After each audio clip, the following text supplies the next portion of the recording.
আমরা প্রত্যেকেই কিন্তু যতই বলি না কেন, পোল্ট্রি মুরগির মাংস খেতে ভালোবাসি না, ভালো লাগে না, ইত্যাদি, ইত্যাদি কথা। এটা কিন্তু কিছুটা হলেও ঢপ।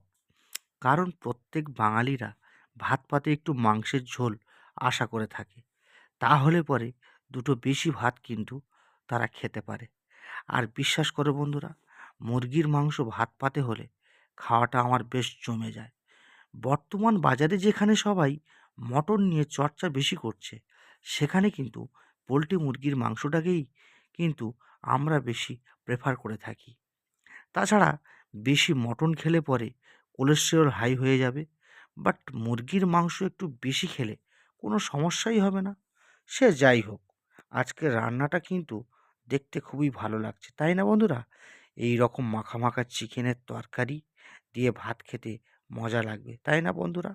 বাড়িতে এই রকমভাবে রান্না করলে আর সবাই মিলে বসে খাওয়া হলে বেশ মন্দ হয় না কিন্তু বন্ধুরা।